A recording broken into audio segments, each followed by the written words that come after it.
Alors, Bezrat Hashem, le Zohar de ce matin, Zakaim inun Israël mikol amin ovdei avodah zara. Am Israël, il a plus de chances que tout le goïm sur terre. Pourquoi? Parce qu'Akadosh Baruch Hu les a choisis. Et il les a appelés Am Segula, le peuple préféré de Dieu. Le peuple choisi d'Hachem. Maintenant, Hachem leur dit, Ki Am Kadosh Ata. Mais, une seconde. Dieu vous a choisi pour quoi faire? Pour que vous deveniez saints.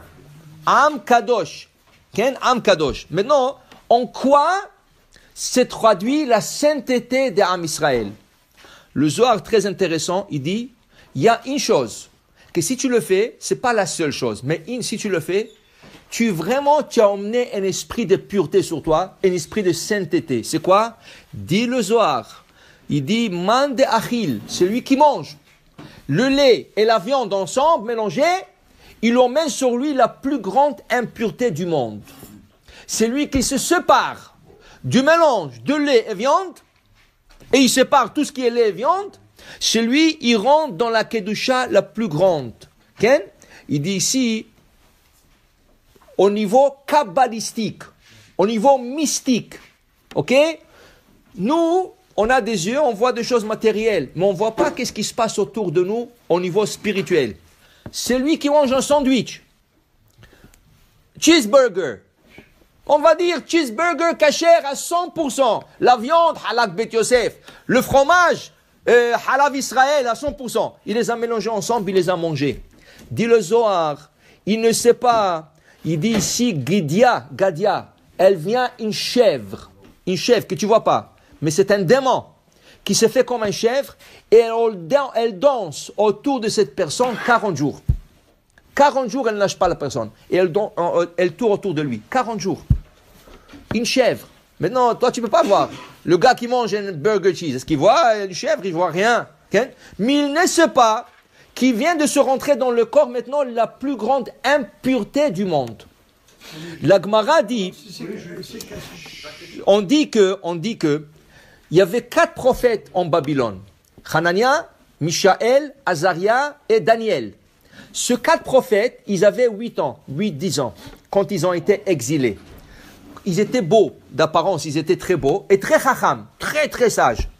Quand Nebuchadnezzar, le roi qui a détruit le premier temple, les a vus, il a vu la chokhma et la beauté, il leur a dit, celui-là, ils vont rentrer chez moi au palais. Il leur a fait rentrer chez lui au palais, chez lui dans le palais.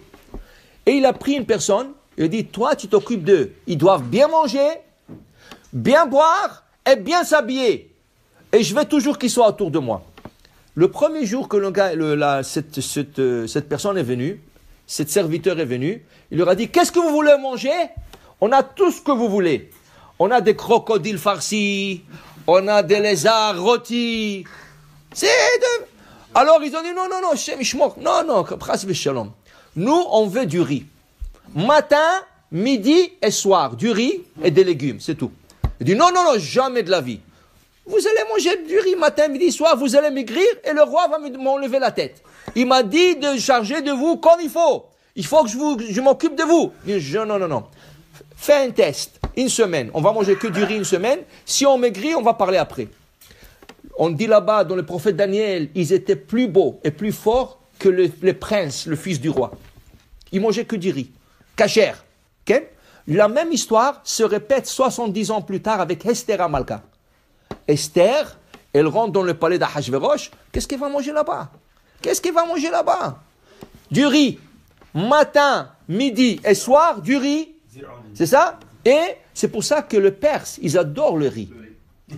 Okay? Basmati rice et tout ça, ils adorent. Ils mangent que... Ça, c'est le plat favori. Okay? Et le Ben Ishraï, le Rabbi Ben Ishraï dit, si on peut faire un plat de riz pourri, c'est bon pour se souvenir d'Esther qui a mangé du riz. Et aussi, il mangeait des pépites de tournesol. Avec ça, il me tenait fort. Avec ça. Pourquoi? La Kedusha. Tu vas pas. Et, dit le Zohar, Nebuchadnezzar, manger, matin, midi et soir, tous ont mangé, bassar bechalav. Lait mélangé avec de la viande. Tout ce qu'ils mangeaient, matin, midi et soir.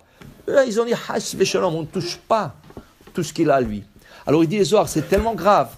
Le mélange de lait et viande, c'est grave. tu t'approches pas. Tu as une chèvre qui va tourner autour de toi 40 jours comme ça, elle va tourner. Un chèvre, un démon. Là où tu vas, il te suit. Hasbe shalom. Il dit ici, ça c'est la kedusha d'Am Israël. Ça c'est une de kedushot. La kedusha, de faire attention, qu'est-ce que tu rentres dans la bouche. Ce que tu rentres dans la bouche, c'est ce que tu vas être. Pourquoi la Kadosh nous a séparés de tout le manger non kosher? Parce que tout le non kosher rentre dans ton système, dans le sang, et le sang il va dans le cerveau, dans le cœur, tu commences à penser non kosher. Le Maïmonide, une fois quelqu'un lui a envoyé une lettre avec des questions sur Mashiach, sur ça, et le Maïmonide il voyait des questions très bizarres. Un juif ne pose pas des questions comme ça. Comment on sait que Dieu existe? Comment on sait que Mashiach il va venir? Comment? Des choses. Le Maïmonide il a dit, ça c'est pas une question qu'un bon juif va poser. Qu'est-ce qu'il a fait? Il lui a retourné une lettre en lui disant, monsieur, je ne vous connais pas, mais est-ce que vous mangez kasher? Si vous mangez kasher, je vous répondrai. Si vous ne mangez pas kasher, je ne prends même pas mon temps de vous répondre, parce que même si je vous donnerai le meilleur réponse au monde, ça ne va pas rentrer en vous, parce que vous êtes embrouillé par le non kosher. La personne ne lui a jamais retourné une réponse. Pour te dire que si quelqu'un mange non kosher, il vient, ah tu sais, je veux comprendre Shabbat, je veux comprendre pourquoi on fait ça, et pourquoi c'est nécessaire, et pourquoi, dis-lui la première chose, attends, non, 4, est-ce que tu manges kasher? Tu manges kasher? Commence à manger kasher, on va commencer à discuter. Si tu manges pas kasher, c'est même pas la peine de lui discuter, parce son cerveau, il n'est pas capable d'absorber. Malheureusement, il est embrouillé par le non kosher. Alors la première chose, c'est de manger kasher, et surtout, si tu veux être kadosh, fais attention de ne pas mélanger le lait et la viande. Amen, amen.